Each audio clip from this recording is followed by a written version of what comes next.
Good morning to you and good morning to the listening public and colleagues in the House of Assembly. Mr. Speaker, today I'm tabling the bill entitled the Invasive Alien Species Act 2021, legislation that will greatly enhance the island's biosecurity against the introduction, and spread of pest species.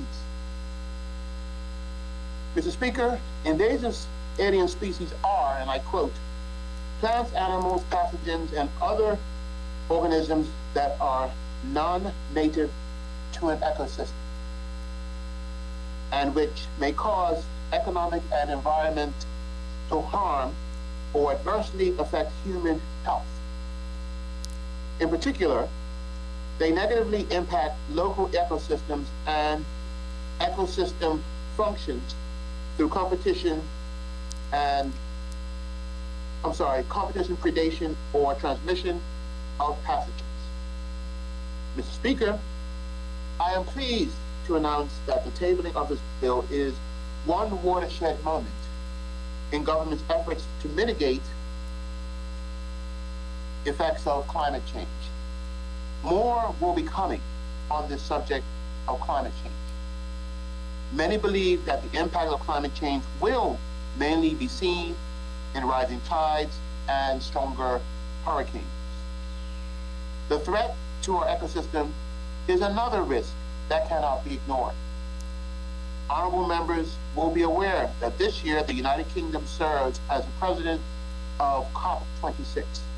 They have published 5 campaigns for avoiding dangerous climate change. One of these is entitled Nature. Mr. Speaker, with your indulgence, I will quote from the UK's description of their nature campaign. Continue. Thank you. Humanity faces the twin threats of climate change and biodiversity loss, which together are undermining nature's capacity to sustain healthy life, nutritious diets, and national economies. The two are inextricably linked and need to be tackled together urgently with equal ambition.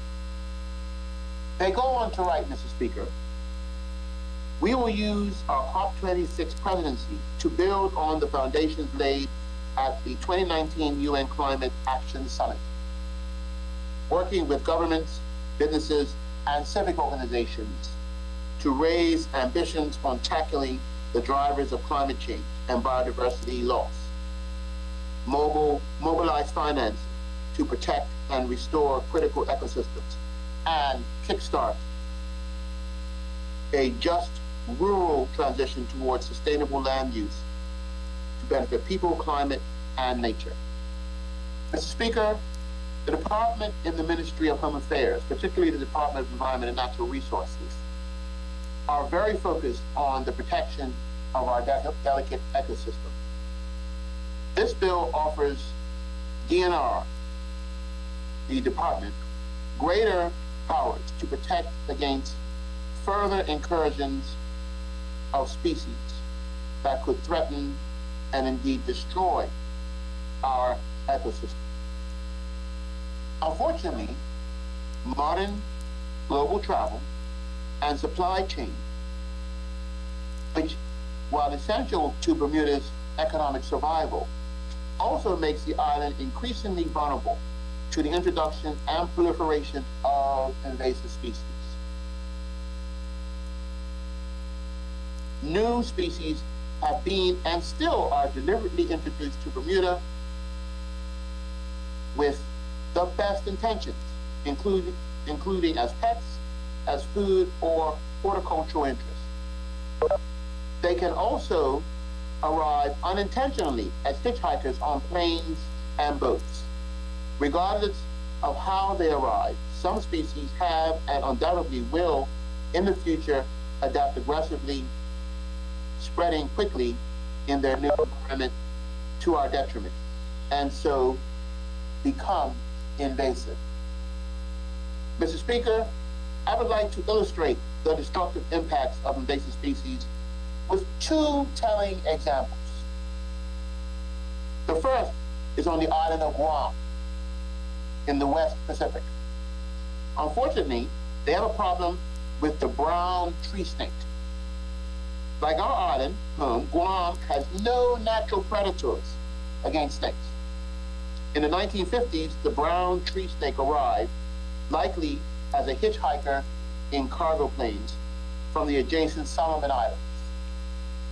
Since that time, it proliferated, spreading throughout the island, causing significant damage to the island's economy and ecology.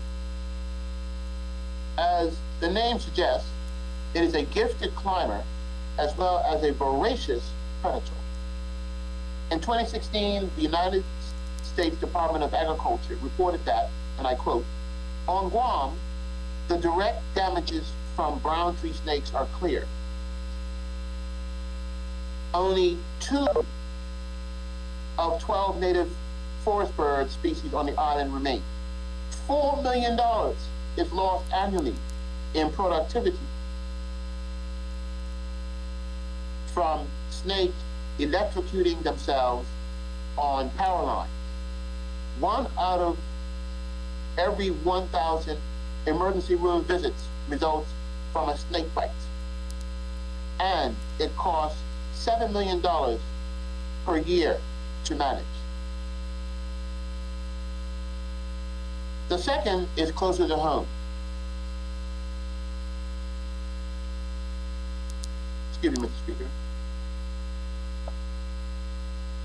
Our sister overseas territory, the Cayman Islands, has a major problem with the invasive green iguana. The green iguana can grow up to 5 feet long and 20 pounds in weight, with an average lifespan of 10 years.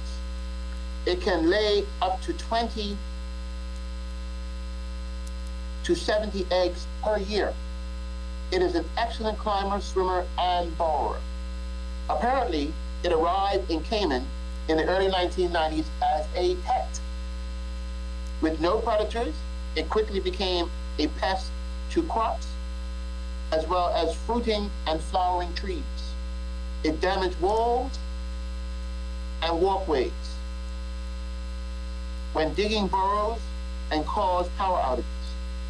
Lastly, it was found to be a transmitter of salmonella, contaminating surfaces and water via their feces. To combat this problem, the Caymanian government initiated a program in 2018 to eradicate the green iguana. As of January 2021, over 1,260,000 iguanas have been culled at a cost of nearly $7 million.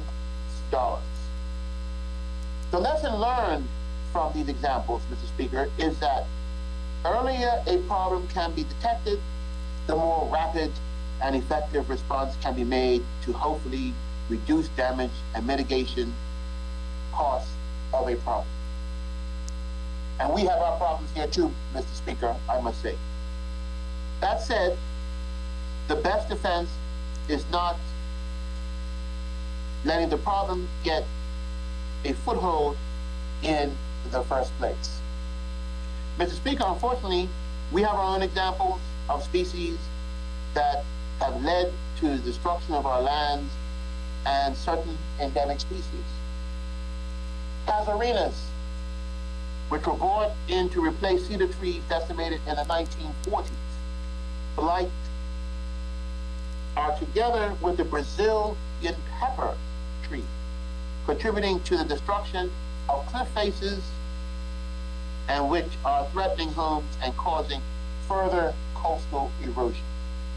The Brazil pepper tree also contributes to the destruction of many of our mangroves. If you are not aware, mangroves serve as a nursery for several species of fish.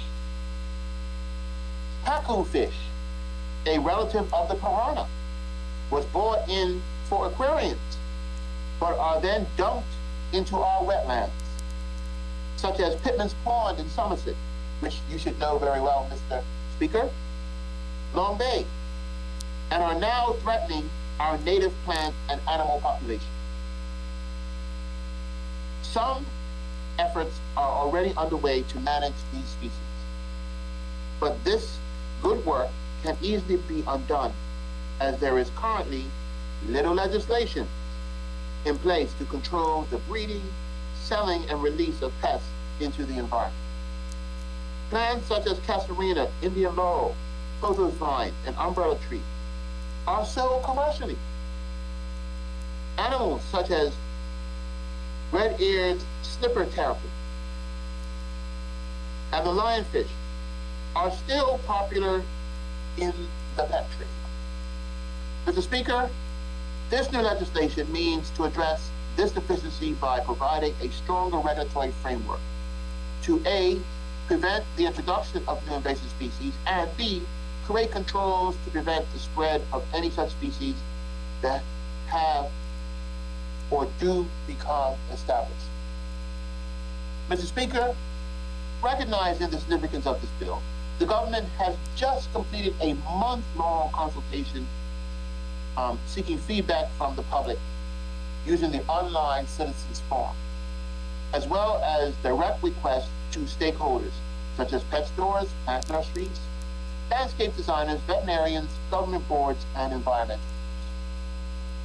The government sought views on how to improve the proposed legislation, the licensing and permitting issue, offenses, penalties, and the species listed in the schedules. Mr. Speaker, all submissions were considered, and consequently several modifications were made to the bill, specifically to the powers, offenses, and schedules. The result is an effective regime tailored to Bermuda's requirements. Mr. Speaker, I want to emphasize that we are not intending to make criminals of persons who may have species that they are not even aware are growing in their garden. The bill has been amended to clarify that language to focus on the import, breeding, sale, and intentional propagation of prohibited and restricted species. At this juncture, I would like to take the opportunity, Mr. Speaker, to extend my sincere gratitude to all those contributors who took the time to make submissions. Their feedback was invaluable. Mr. Speaker, with that, I believe this serves as a good introduction to the bill, and I look forward to the coming debate on the 24th. Thank you very much, Mr. Speaker.